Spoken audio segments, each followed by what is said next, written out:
So, Chelsea were finally able to get a win over Brighton in the League Cup. That could be a turning point, as they had some genuinely nice moments mixed in with all of the poor moments where Brighton dominated. But as we'll go over in this video, based on previous events, we gotta hold our breath when it comes to a genuine change at the club, both at the fan level and the board level. In a normal world, a new manager would be given a full season, hell, even half of a season, to have a chance at establishing themselves and their play style. But Chelsea, with everything they do, seemingly live in their own world, a world where they previously found so much success, but have steadily dropped off recently. They still only have 2 victories since Potter was sacked, and even Domino's Pizza is getting in on the fun when it comes to their problems with scoring goals. It's been 45 years since Chelsea suffered this poor of a start to the season. They sit in 14th with 5 points from 6 matches, 1 win, 2 draws, and 3 losses. 1-2-3. Unfortunately for them and their supporters, scoring hasn't been as easy as 1-2-3, as they haven't scored as many as they have conceded. They haven't scored as many goals as matches played. And the weird thing about it is that their supporters are now getting used to this now. And this is Chelsea, one of the most successful English sides of this century, with multiple league titles and Champions League conquests in the last 10 or so years alone. They always say that it's easiest to sack the manager than to buy a whole new squad of players, and unfortunately for them, sack the manager is now slowly becoming their new club motto these days. But they've also tried the inverse, which is buy a new squad. And that isn't working for them either. New squad, new manager, it's all the same. But once again, when it comes to this, you have to ask yourself, if Lampard was the problem, only for Tuchel to then be a problem in air quotes, then Potter and now Pochettino, will they get it right in the near future? Or has the culture of the club shifted to a point of no return? Hey everyone, and welcome to Rabona TV. I'm Adrian, happy to have you join us, and a big welcome back to our returning subscribers. So today we'll go over Pochettino, how Chelsea is broken on a few levels, and why this leads them to getting into hairy situations time and time again. If only it was as easy to get out of these hairy situations as it is when you have the help of our sponsor for today's video, Harry's. You've heard of Harry's, I'm sure, and they sent me a box to try out, and look, I have a wedding coming up. So I won't be doing a full shave, as I personally look like an absolute baby when I shave. But I also won't be having a patchy neck beard for that day. So Harry's, those smooth razors at a very affordable price, are for me. I mean, $15 for the Truman set. Come on. Speaking of affordability, Harry's is all about pairing affordability with quality. Kind of like Brighton does, you know? And Harry's gives you direct-to-consumer pricing from their own factory in Germany, which has been making razor blades for over 100 years. That's razor blade heritage. Well, you can get the Truman set, as I did, with travel case, 2 extra blades, and shaving gel or shaving cream for just $15. There's that affordability they mention. You can also use my special link in the description to try out Harry's for just $5. Yes, that's quite the discount for you to try before you buy. Again, use the link below for a $5 Harry's trial to see if you love it. And thanks again to Harry's for sponsoring this video. I've spoken on this channel a few times about how I've had reservations about Pochettino since the end of his Spurs tenure, around the end of it. In those first few years, everything was going incredibly well, and what he was achieving at Tottenham was simply outstanding. Well, I mean, as outstanding as you can be without winning any silverware, which is the sort of asterisk that we have to put next to any chat about Tottenham being good, you know? For Pochettino, he had a close run at the Premier League title before his boys flubbed it, leaving it to Leicester to claim. That was his great big chance to elevate the club. Then he had another one, making that great run all the way to the Champions League final in 2019. The run itself was more exhilarating than the final, that's for sure. But even with an achievement such as that, making the final, which shouldn't be undersold. I mean, Tottenham making the Champions League final was absolutely massive. There's still a little bit of room to look at it differently, you know? In making it to that final, that was a bit of papering over the cracks for growingly poor performances to round out that season. In their final 12 matches in the Premier League, they had just 3 victories, 2 draws, and 7 losses. On top of that, they were out of both the League Cup and the FA Cup in January. The start to the following season was eerily similar in how terrible it was to the end of the last. From 12 matches, 3 victories, 5 draws, and 4 losses. When you combine those two 12-match runs, that's just 6 wins, 7 draws, and 11 losses from 24 matches. 25 points from 24 matches. So he wasn't exactly on a lovely run in the Premier League with Spurs, and they had already been bounced from the League Cup by Colchester United, a team that was in the 4th tier of English football at the time, and still are. After that, he went to PSG, where he replaced who? Thomas Tuchel, after the German was sacked in December of 2020, going on to win the Champions League with Chelsea just 6 months later. At this time, I made a video about how PSG is a poison chalice for managers, and as of now, that has been the case still. Domestic successes will never be enough. You will be judged based on what you achieve in Europe, as domestic success isn't the hope, it's the expectation. In a season and a half, he managed to win the Coupe de France in his first 6 months, at the end of the 2020-21 season. In his first and last full-length season with the club, Pochettino won Ligue 1, but failed to win the Coupe de France. Overall, not the most incredible run at PSG, but not an abject failure either. But those 2 clubs he managed at prior to Chelsea have proven to be a bit of a smokescreen in a sense. And what do I mean by that? Essentially that he has been taking jobs at clubs that, thanks to their own reputations, ensures that we don't hold the manager's performances at said clubs against them too often. Look at Tottenham and the managers they have had there recently, all of which winning as many trophies as the last guy, 0, going all the way back to Juan Ramos in 2008, the last one to win with Tottenham. Serial winners like Conte and Mourinho both failed at Tottenham, and if they failed there, then the judgment for anyone else who does the same can't be too harsh, right? The same goes with PSG. So long as you win some domestic trophies there, you aren't viewed any differently than the rest of the managers that have tried and failed to add European success to the trophy cabinet. Tuchel came close. It's become the expectation that PSG will win domestically, probably all the trophies available to them, and then crash out around the quarterfinals or so of the Champions League, just as the expectation that Tottenham would be, well, to not win anything. That's why I call them a smokescreen. The stints at these clubs are almost seen as being an asterisk. Well, surely we can't hold anything against them, right? For those reasons, in my opinion only, it felt like Pochettino's next job after PSG was sort of a, not make or break, but where we would truly see the measure of him as a manager. But somehow he's once again at a club that acts as a smokescreen. With how Chelsea has done recently, you'd be hard-pressed to judge how players, certainly attacking ones, have performed at the club recently. And the same would go for managers in some respects.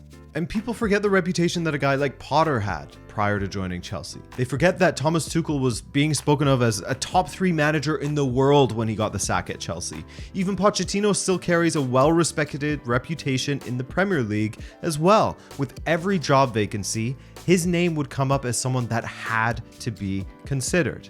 But now, he will have one of his greatest tests, as October will well and truly be the make or break for Pochettino, by modern day football standards at least. I mean, the fact that you can say that only a few months into a manager's tenure is crazy. But just look at this run of results. Hard to see, based on how they have played previously, how Chelsea will come out on the other side of this. Or sorry, how Pochettino will come out on the other side of this. So, what am I saying here? What's the last word on Pochettino? I was being open and honest with you guys and saying that I've had some reservations about him as a manager, given how things went towards the end of his time at Tottenham and the entirety of his time at PSG. But not that those 2 clubs safeguard him from criticism per se, but I'm not as harsh on him because of how the tenures of other managers, both before and after him at those clubs, have gone. However, in this particular case at Chelsea, with all of the other managers that have come and gone in the last 2 years, I don't think that you can pin this false start to the season on Pochettino. That just doesn't make sense to me, and they have actually had a superior expected goals than their opponents in every single game this season. So he's setting them up for success. He's setting them up to win matches, but the squad isn't executing or finishing their chances. Injuries are a reality any manager has to deal with. It's just a question of just how many the manager has to deal with. I'd say that Poch is a bit unlucky in that Christopher Nkunku, new signing, an incredible talent, and goal threat, isn't available to him. Reece James, similarly, is another huge loss, not a goal threat, but a huge loss, and a bit of a worry when you look at how frequently he's injured. Fofana, gone. Chalobah, injured. Lavia, injured, etc., etc., etc. Injuries haven't helped Pochettino. I think that's very safe to say. As far as the squad cost and strength goes, listen. There isn't much left for me to say here. We've all heard the numbers, how they have spent about $1 billion since the takeover, how that has gotten them, well, not much for all of that investment, if anything at all thus far. I don't mind how they are building their squad as far as how they are building for tomorrow, but that's just it. You're building for tomorrow and expecting results today. I think that Jackson is sort of the perfect encapsulation of that. A player that, when given time, could, not will, but could turn into a great striker. The signs we saw of him at Villarreal last season pointed to that, when he started getting more chances towards the end of the season. In preseason, Chelsea was actually one of the teams that I got to see live, and they looked incredible at times with the way that they built the ball out from the back, how they seemingly had a killer instinct in front of goal to finish off those patterns of play. But as soon as they get back to England, they turn into the same old Chelsea that we've seen for the last year now. Weak in the attack, seemingly allergic to finishing off gilt-edged chances, allergic to being in the right positions to finish off their teammates' crosses. I mean, they are good across the park, really. I like their defense, I like their midfield. It's just their attack that is failing them at this point. They spent how much on midfielders, and they couldn't get one established, consistent striker to throw in there. I mean, it's hard to believe that with all of the investment, they didn't go for a striker to start finishing off any chances they may have. And I know they signed Jackson, we just talked about him, but I mean someone who's established already. And then you see teams like Brighton, as a great example, get great performances regularly with a distinct style of play and without losing any menace when they change players in their lineup. They take their investment in their entire 11, which cost them less than what it cost Chelsea to sign, I don't know, a keeper, and they stay competitive despite having their best talents picked off one by one each and every summer. While you can look at the recruitment at Chelsea and absolutely question whether the players they have brought in should have been at the top of their priority list positionally, that's totally fair.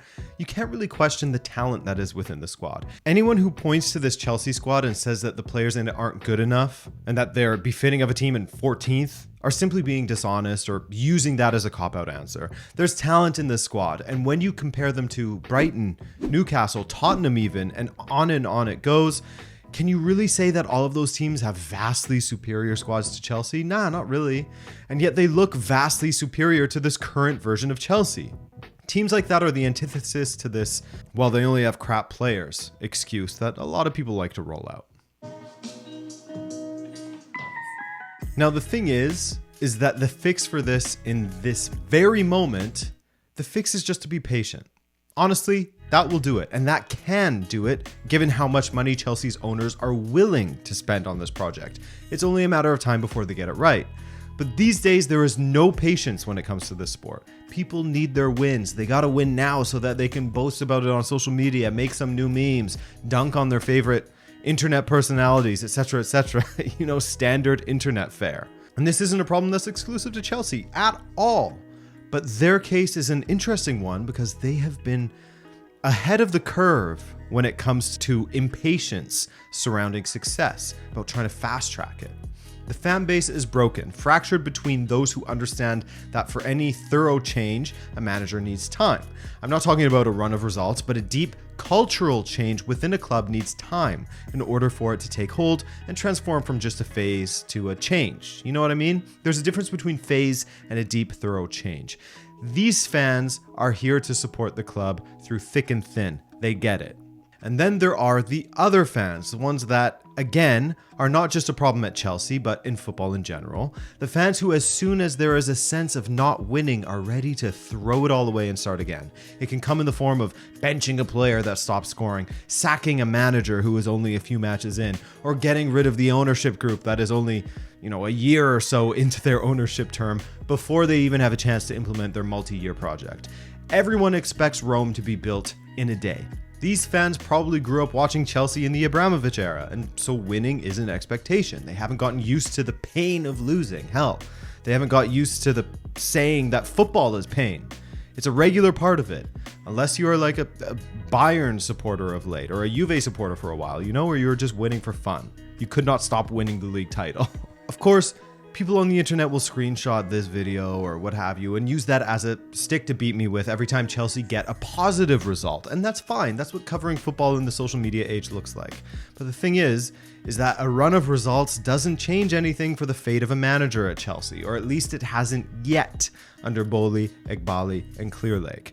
A great run of results, hell, even a trophy, doesn't safeguard you from the sack. And as soon as there are signs of relenting, as soon as there are signs of slipping, the cycle will get kicked into gear again. And this isn't exclusive to Chelsea, by the way.